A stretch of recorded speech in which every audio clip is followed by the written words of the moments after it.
ఘోర వార్తాలోకంకి స్వాగతం. ఈనాటి ముఖ్య అంశాలు: ఓటు సరిగ్గా పడిందా లేదా నిర్ధారించుకోవడం ఎలా?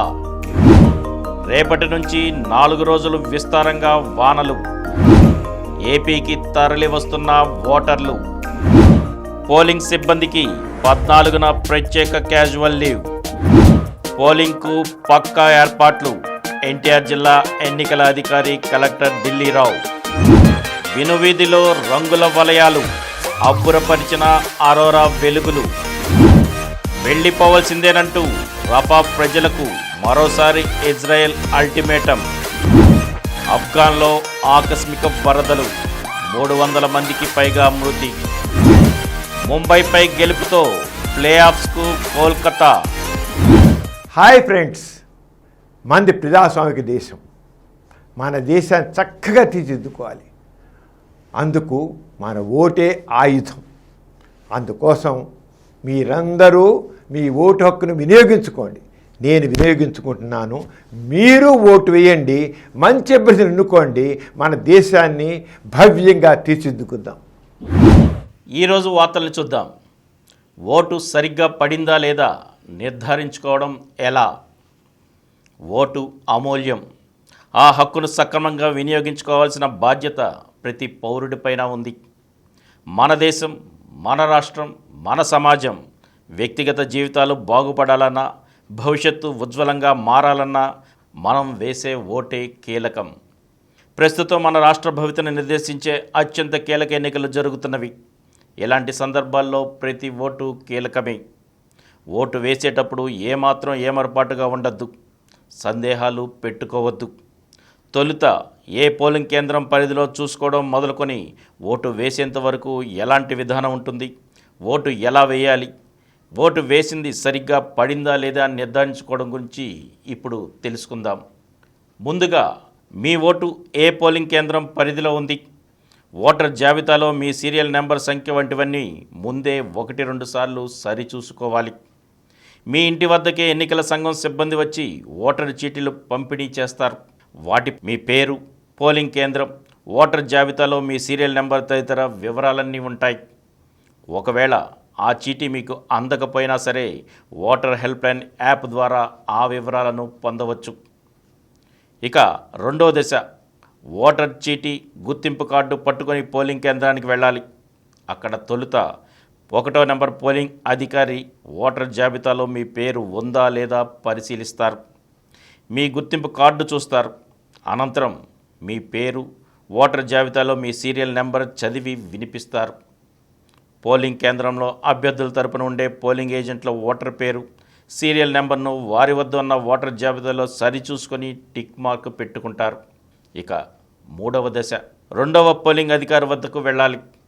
ఆ అధికారి మీ ఎడమ చేతి వేలిపై సిరా గుర్తు వేస్తారు. తన వద్దనున్న రిజిస్టర్లో మీ పేరు, వివరాలు సరిచూసుకొని సంతకం తీసుకుంటారు. నిరక్షరాస్యులైతే వేలిముద్ర వేయిస్తారు. ఈ ప్రక్రియ పూర్తయ్యాక ఓ చీటీ మీకు అందిస్తారు. ఇక 4వ దశ, 3వ పోలింగ్ అధికారి వద్దకు వెళ్ళి ఆ చీటీ అందించాలి. ఆ అధికారి వేలిపై ఉన్న సిరా గుర్తు తనిఖీ చేస్తారు. ఆ తర్వాత ఓటు వేయడానికి ఆయన మీకు అనుమతినిస్తారు. అప్పుడు ఓటింగ్ కంపార్ట్మెంట్లోకి వెళ్ళాలి.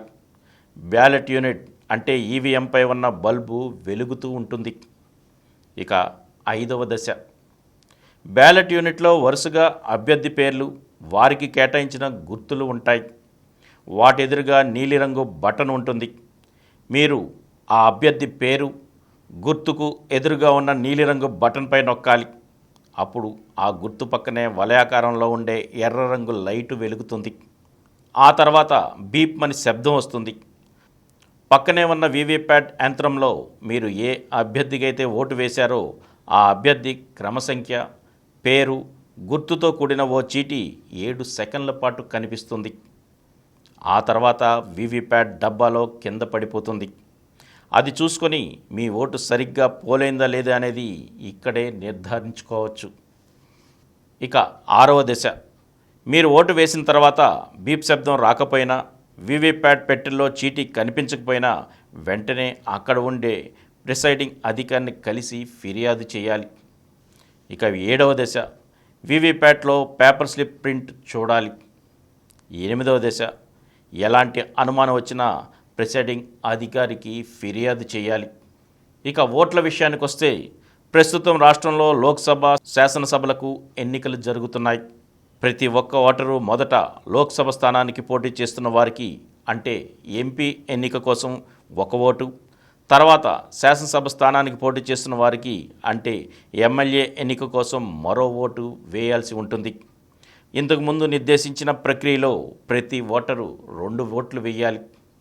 అలాగే ఓటర్ జాబితాలో మీ పేరు ఉండి ఫోటో, ఓటర్ గుర్తింపు కార్డు మీ వద్ద లేకపోయినా పర్వాలేదు. ఇప్పుడు నేను చెబుతున్న జాబితాలోని గుర్తింపు కార్డుల్లో ఏ ఒక్కటి తీసుకువెళ్ళినా సరే ఓటు వేయడానికి అనుమతినిస్తారు. ఆధార్ కార్డు, పాన్ కార్డు, ఉపాధి హామీ job card, driving licence, passport, unique disability ID card, ఫోటోతో కూడిన సర్వీస్ ఐడెంటిటీ కార్డు, బ్యాంకు లేదా పోస్ట్ ఆఫీస్ పాస్ పుస్తకం, వాటిపై ఫోటో ఉండి తీరాలి. కేంద్ర కార్మిక శాఖ జారీ చేసిన ఆరోగ్య బీమా స్మార్ట్ కార్డు, ఎన్పిఆర్లో భాగంగా ఆర్జీఐ జారీ చేసిన స్మార్ట్ కార్డు, ఫోటోతో కూడిన ఉద్యోగి పింఛన్ డాక్యుమెంటు, ఎంపీ, ఎమ్మెల్యే, ఎమ్మెల్సీకి సంబంధించిన అధికారిక గుర్తింపు కార్డు. మరోసారి ప్రతి ఒక్కరూ గుర్తుంచుకోవాల్సిన విషయాలు: బీప్ సౌండ్ వస్తేనే మీరు ఓటు వేసినట్లు లెక్క. వేసిన ఓటు సరిగ్గా పడిందో లేదో పక్కనే ఉండే వీవీప్యాట్లో చెక్ చేసుకోవడం మర్చిపోవద్దు. క్యూలో నిలబడే ముందు ఓటర్ కార్డు లేదా ఎన్నికల సంఘం నిర్దేశించిన గుర్తింపు కార్డు ఉందో లేదో చూసుకోండి. ఒకేసారి అసెంబ్లీ, పార్లమెంటుకు ఎన్నికలు జరుగుతున్న విషయం దృష్టిలో పెట్టుకోండి. మీరు 2 ఓట్లు వేయాల్సి ఉంటుంది. అసెంబ్లీ అభ్యర్థి కోసం ఒక ఈవీఎం మీద, పార్లమెంటు కోసం మరో ఈవీఎం మీద బటన్ నొక్కాలి. అందరం ఓటు వేద్దాం, ప్రజాస్వామ్యాన్ని కాపాడుదాం. రేపటి నుంచి 4 రోజులు విస్తారంగా వానలు. రాష్ట్రంలో వర్షాలు కొనసాగుతున్నాయి. కొన్ని చోట్ల తేలికపాటి నుంచి మోస్తరు వర్షాలు కురుస్తున్నాయి. ఈరోజు ఉత్తర కోస్తాంధ్రలో అక్కడక్కడ భారీ వర్షాలు కురిసే అవకాశం ఉంది. సోమవారం నుంచి 4 రోజుల పాటు కోస్తాంధ్ర, రాయలసీమల్లో విస్తారంగా వానలు కురుస్తాయని భారత వాతావరణ విభాగం శనివారం నాటి నివేదికలో తెలిపింది. ఉపరితల ఆవర్తనం, ద్రోణి ప్రభావంతో ఆదివారం అల్లూరి సీతారామరాజు, తూర్పుగోదావరి, ఏలూరు జిల్లాలో అక్కడక్కడ భారీ వర్షాలు కురవనున్నాయి. శనివారం రాష్ట్రంలో పలుచోట్ల 39 డిగ్రీల లోపు, 1-2 చోట్ల 40 డిగ్రీల ఉష్ణోగ్రతలు నమోదయ్యాయి. రానున్న వారం రోజులు దాదాపు ఇవే ఉష్ణోగ్రతలు రికార్డయ్యే అవకాశాలున్నాయి. ఏపీకి తరలి వస్తున్న ఓటర్లు ఓట్ల పండుగకు సొంతూళ్లకు బయలుదేరారు. శనివారం బస్టాండ్లు, రైల్వే స్టేషన్లు కిటకిటలాడాయి. హైదరాబాద్ నుంచి మన రాష్ట్రానికి వచ్చేవారి సంఖ్య భారీగా ఉంది. హైదరాబాద్, విజయవాడ మార్గంలో టోల్ ప్లాజాల వద్ద వాహనాలు బారులు తీరాయి. తెలంగాణ నుంచి పల్నాడు, గుంటూరు, ప్రకాశం, నెల్లూరు, బాపట్ల జిల్లాలకు వస్తున్న వాహనాలతో పల్నాడు జిల్లా దాచేపల్లి మండలం పొందుగల, తంగెడ చెక్పోస్టుల వద్ద పెద్ద క్యూలు కనిపిస్తున్నాయి. హైదరాబాద్ నుంచి ఏపీలోని వివిధ ప్రాంతాలకు వచ్చే బస్సులు కిక్కిరిసి నడుస్తున్నాయి. రైళ్లలోనూ అదే పరిస్థితి కనిపిస్తోంది. 2 రాష్ట్రాల ఆర్టీసీ అధికారులు అదనపు బస్సు సర్వీసులు నడిపేందుకు ఏర్పాట్లు చేశారు. అనూహ్యంగా పెరిగిన రద్దీ మేరకు దక్షిణ మధ్య రైల్వే పలు మార్గాల్లో ప్రత్యేక రైళ్లను కూడా ఏర్పాటు చేసింది. పోలింగ్కు పక్కా ఏర్పాట్లు.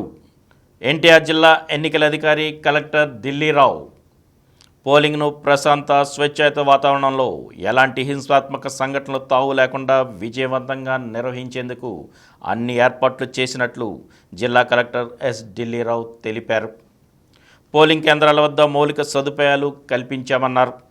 సాయంత్రం 6 గంటల తర్వాత కూడా పోలింగ్ జరిగే అవకాశం ఉన్న కేంద్రాల వద్ద లైటింగ్ ఏర్పాటు చేశామన్నారు. పోలింగ్ స్టేషన్లకు ఓటర్లు మొబైల్ ఫోన్లు తీసుకురావద్దని సూచించారు. పోలింగ్ స్టేషన్లో మొదట పార్లమెంట్ నియోజకవర్గ ఓటింగ్ కంపార్ట్మెంట్, తర్వాత అసెంబ్లీ నియోజకవర్గ ఓటింగ్ కంపార్ట్మెంట్ ఉంటాయన్నారు. విజయవాడ పార్లమెంట్ నియోజకవర్గంలో 17 మంది, విజయవాడ సెంట్రల్ అసెంబ్లీ నియోజకవర్గంలో 20 మంది పోటీలో నిలవడంతో ఆయా చోట్ల 2 బ్యాలెట్ యూనిట్లను ఉపయోగించనున్నట్లు తెలిపారు. పోలింగ్ సిబ్బందికి 14న ప్రత్యేక క్యాజువల్ లీవ్. ఈ నెల 13న జరిగే ఎన్నికల్లో పోలింగ్ విధులు నిర్వహించే సిబ్బందికి ఆ మరుసటి రోజు అనగా 14వ తేదీ మంగళవారం ప్రత్యేకంగా క్యాజువల్ లీవ్ సౌకర్యం కల్పిస్తున్నట్లు రాష్ట్ర ప్రధాన ఎన్నికల అధికారి ముఖేష్ కుమార్ మీనా తెలిపారు.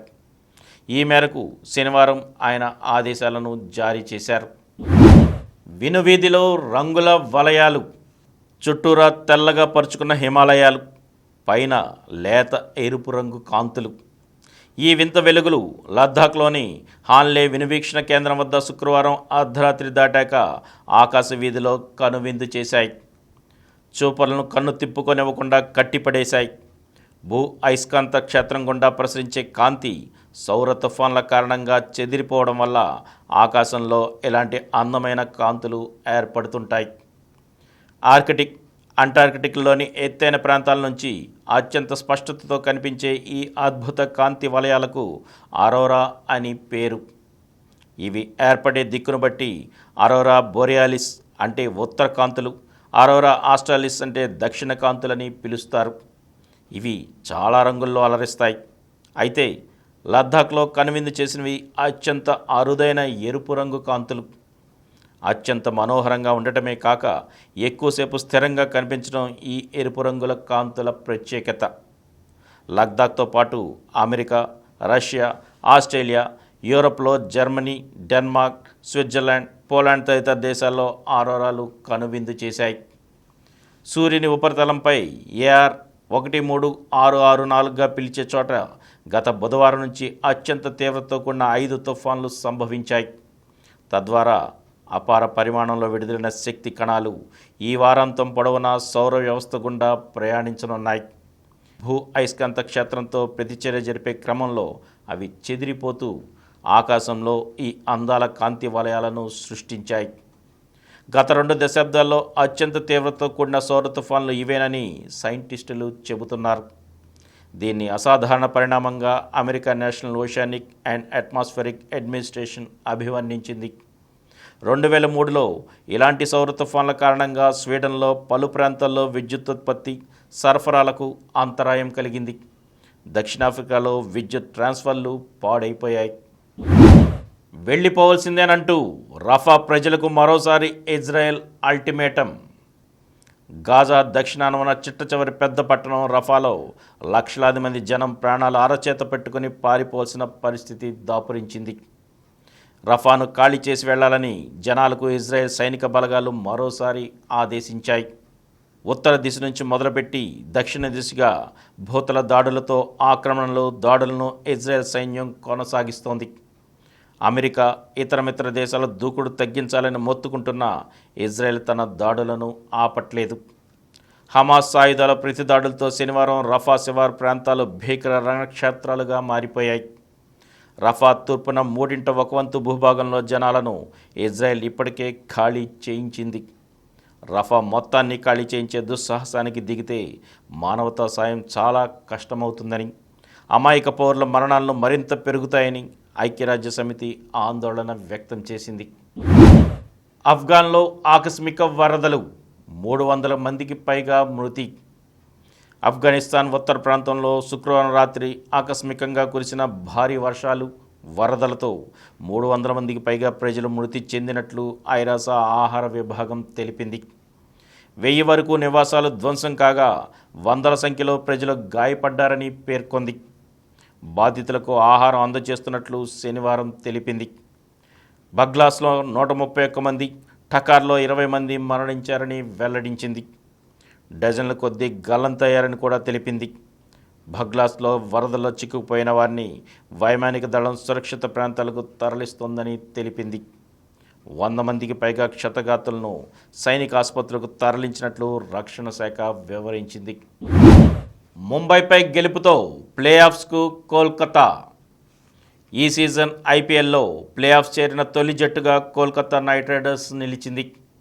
శనివారం జరిగిన పోరులో కోల్కతా 18 పరుగుల తేడాతో ముంబై ఇండియన్స్పై గెలిచింది. భారీ వర్షం వల్ల మ్యాచ్ చాలా ఆలస్యంగా మొదలవడంతో 16 ఓవర్లకు కుదించారు. ముందుగా కోల్కతా నైట్ రైడర్స్ నిర్ణీత 16 ఓవర్లలో 7 వికెట్ల నష్టానికి 157 పరుగులు చేసింది. వెంకటేష్ అయ్యర్ 21 బంతుల్లో 42, నితీష్ రాణా 23 బంతుల్లో 33 ధాటిగా ఆడారు. అనంతరం ముంబై ఇండియన్ 16 ఓవర్లలో 8 వికెట్లు కోల్పోయి 139 పరుగులే చేసింది. ఇషాన్ కిషన్ 22 బంతుల్లో 40, తిలక్ వర్మ 17 బంతుల్లో 32 మాత్రమే రాణించారు. ఇప్పుడు కొన్ని సంక్షిప్త వార్తలను చూద్దాం. రిషబ్ పంత్ సస్పెన్షన్, నేడు బెంగళూరుతో మ్యాచ్కు దూరం. కెప్టెన్ రిషబ్ పంత్పై ఐపీఎల్ గవర్నింగ్ కౌన్సిల్ ఒక మ్యాచ్ సస్పెన్షన్ వేటు వేసింది. ఈ సీజన్లో ఢిల్లీ మూడోసారి మందకోడి బౌలింగ్ను పునరావృతం చేయడంతో నియమావళి ప్రకారం చర్యలు తీసుకున్నారు.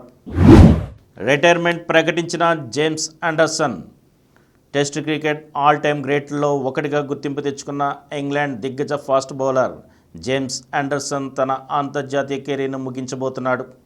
త్వరలో వెస్టిండీస్తో లార్డ్స్ మైదానంలో జరిగే తొలి టెస్టు తర్వాత తాను రిటైర్ అవుతున్నట్లు అతను ప్రకటించాడు. 21 ఏళ్ల కెరీర్లో 187 టెస్టులు ఆడిన ఆండర్సన్ 26.52 సగటుతో 700 వికెట్లు పడగొట్టి అత్యధిక వికెట్లు తీసిన బౌలర్ల జాబితాలో మురళీధరన్, షేన్ వాన్ తర్వాత 3వ స్థానంలో ఉన్నాడు. ఐపీఎల్లో నేడు చెన్నై వర్సెస్ రాజస్థాన్, రాత్రి 7:30 బెంగళూరు వర్సెస్ ఢిల్లీ. శనివారం మ్యాచ్లు ముగిసిన అనంతరం ఐపీఎల్ పట్టికలో కోల్కతా, రాజస్థాన్, హైదరాబాద్, చెన్నై వరుసగా మొదటి నుంచి 4 స్థానాల్లో ఉన్నారు. సెయిలింగ్ ప్రపంచ ఛాంపియన్షిప్కు మాన్యా యువ సెయిలర్ మాన్యారెడ్డికి అరుదైన అవకాశం లభించింది. International Laser class association 4 youth world ఛాంపియన్షిప్లో పాల్గొనేందుకు ఆమె ఎంపికైంది. పురుషుల రెజ్లింగ్లో భారత్కు తొలి బెర్త్. ప్యారిస్ ఒలింపిక్స్ రెజ్లింగ్లో పురుషుల విభాగంలో భారత్కు తొలి బెర్త్ లభించింది. క్వాలిఫైయింగ్ టోర్నీలో అమన్ సెహ్రవత్ ఫైనల్కు చేరడంతో భారత్ నుంచి ఒక రెజ్లర్ ఒలింపిక్స్లో పాల్గొనడం ఖాయమైంది. మరిన్ని వార్తా విశేషాలతో రేపటి గోరా వార్తాలోకంలో కలుద్దాం. Thank you.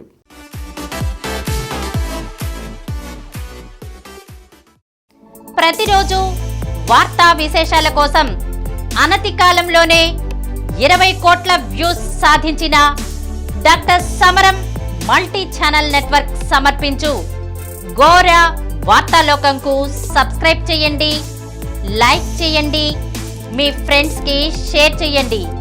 అలాగే ప్రక్కనున్న గంట సింబల్ని ప్రెస్ చేయడం మర్చిపోకండి. Please download Samaram multi-channel app and watch your favorite channels from your mobile. App available on Google Play Store and subscribe to the channels.